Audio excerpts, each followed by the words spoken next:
Here's Wilson to throw. They'll roll him out right. And this is intercepted, but they'll say out of bounds. So very close to a turnover there in the end zone. David Moore, the intended target.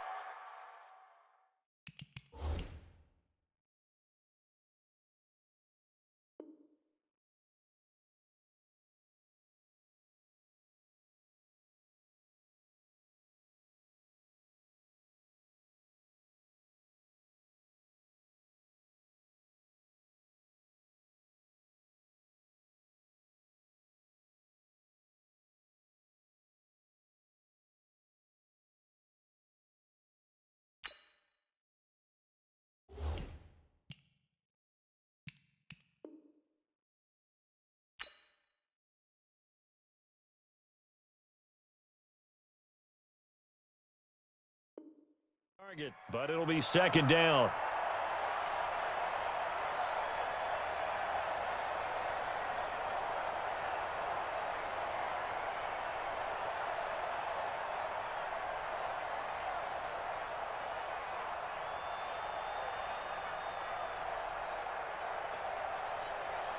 So on second down, the field goal unit is on here as they try to get 3 before half.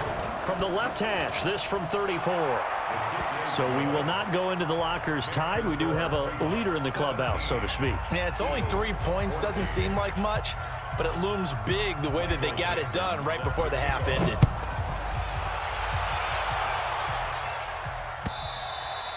And this will not be returnable. It's out of the back of the end zone for a touchback.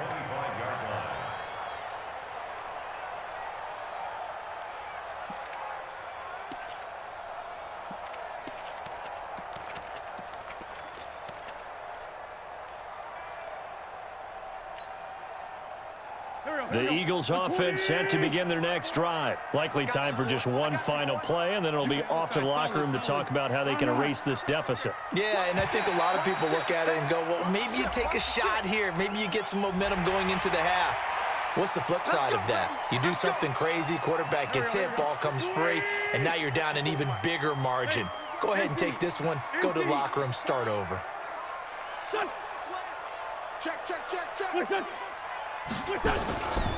Now they're just going to run it here up the middle. And an anxious moment or two there, but they do get him down. And with just 1 second remaining in the first half, they'll call the timeout. Now Howard. Well, he's tackled a yard short of the marker. Good gain of 9 on first down. Time for a break. We've hit halftime. 2 quarters down. 2 still remain. We step aside. This is the NFL on EA Sports. Both teams appear ready for the fight ahead, and we resume action here in quarter number 3. And this will be a touchback as that sails over the end line.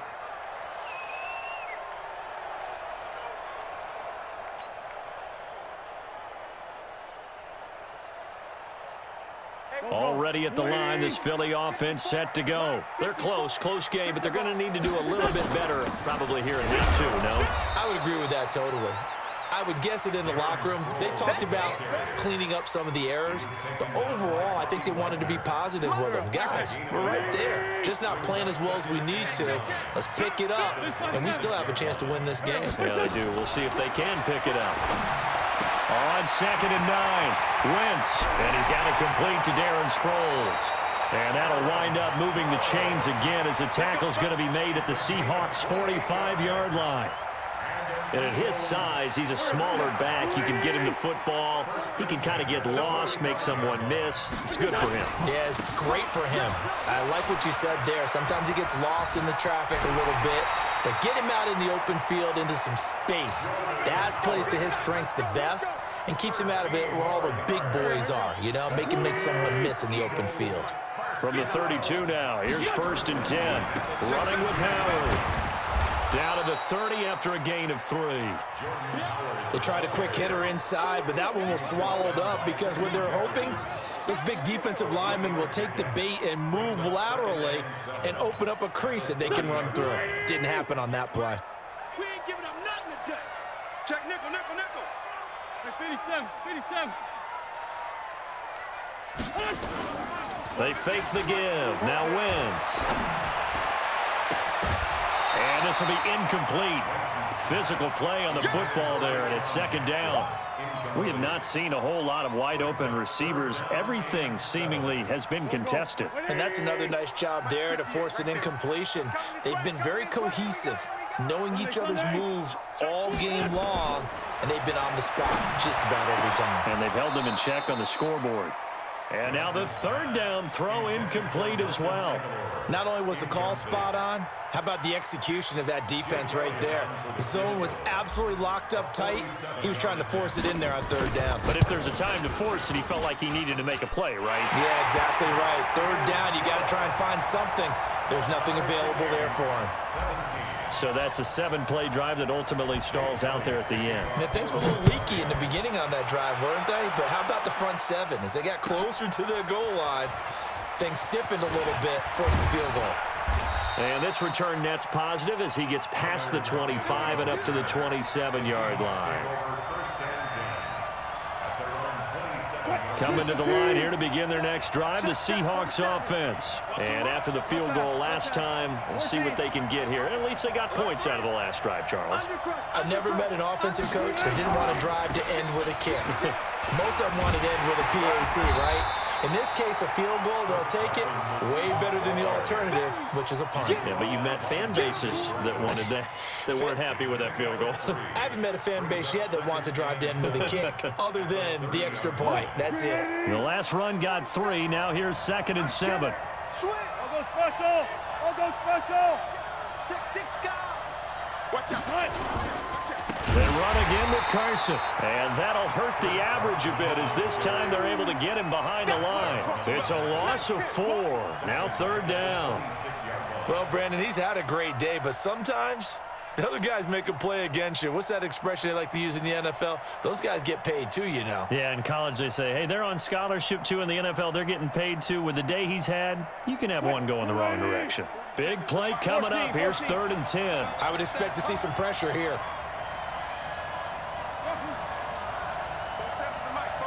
14, And the blitz does come. Being chased out left. He can run for it, and he will. And he gets this to the other side of midfield across the 45 before going out. Big yardage there on the scramble. It gets him a first down. Under the category of obvious, you hate giving up a first down on 3rd and long. And somehow he finds his way downfield and picks it up. Yeah, if you look at the coverage defensively, oh, this is great, but no one accounted for him at the quarterback spot. At some point, you actually have to tackle him and get him on the ground short of the first down marker. 2 yards on the pickup there. It'll be 2nd and 8. They tried a quick hitter inside, but that one was swallowed up because what they're hoping, those big defensive linemen will take the bait and move laterally and open up a crease that they can run through. Didn't happen on that play. They stay on the ground. Again, it's Carson. And maybe a measure of revenge there. He's had his way in this one, but this time they get him behind the line. It'll be a loss of a yard, and it'll be 3rd and 10 now.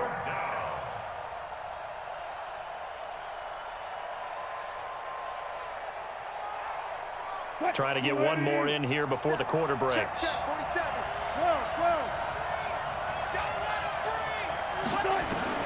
On 3rd down, Wilson dancing to his left. Now he'll let it go on the run, deep left side. And that one incomplete.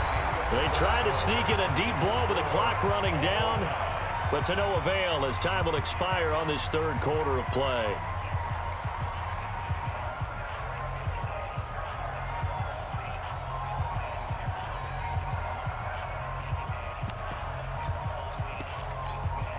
The offense staying out there. They look prepared to go here on 4th and 10. They'll try and throw for it with Wilson.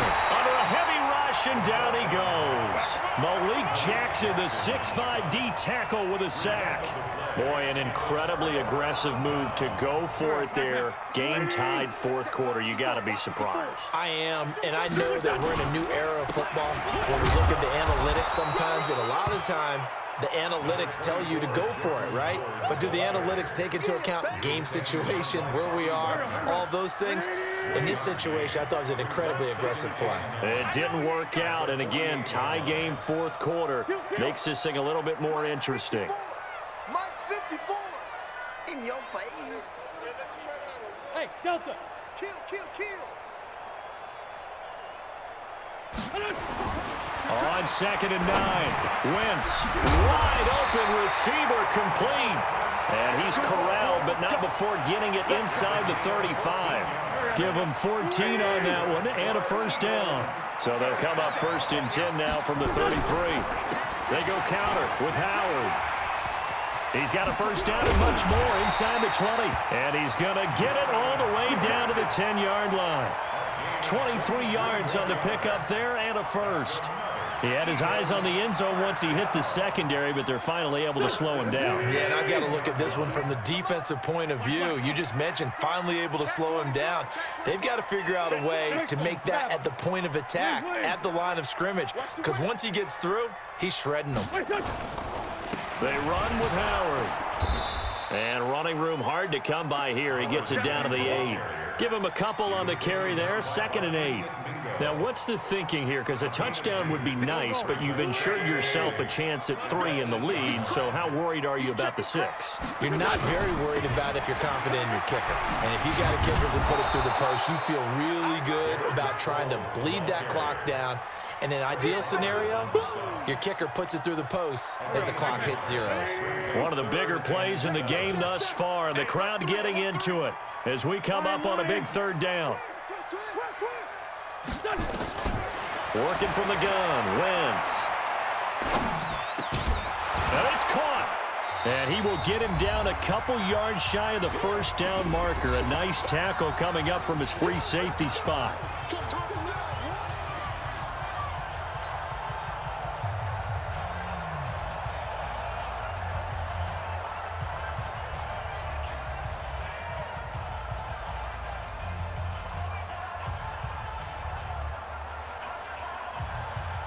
So it's Eagle football here as we get you reset. Line of scrimmage, the 2. They can still get a first down if they just get a yard out of this on 4th and very short. So here we go. Maybe the biggest kick of the game forthcoming. This for the lead in the final stages. The kick by Elliott is good. And they have taken the lead here in the final 2 minutes. Big kick right there to give them the lead in the 4th, but there is still time left for a final drive. Did they score too soon? Post-game will tell us, right? Depending on what happens on this drive, that's how we'll analyze it. If the other team scores, they scored too soon. If they somehow hold on, they managed the clock exactly right. The offense now at the line, ready for their next drive. And on that last drive, went for it on 4th, turned it over. A good job by their defense, though. They held him to 3, but this offense, they've got to be a little bit better, a little bit more careful here. And sometimes when you see these calls on 4th down, when they decide to go for it, it's not necessarily the coach saying, I believe in my offense. Sometimes the coach saying, I believe in my defense. I can afford to go for it here, because if we don't get it, I don't think we'll give up more than 3, and that's exactly what happened there. You think that factored in? I do. I think that he had that in his mind going into the game, that I'm going to be aggressive on offense because I know I've got a defense that can hold up their end. Now the Seahawks going to use the first of their timeouts as they'll talk it over here before what will be an important 3rd down.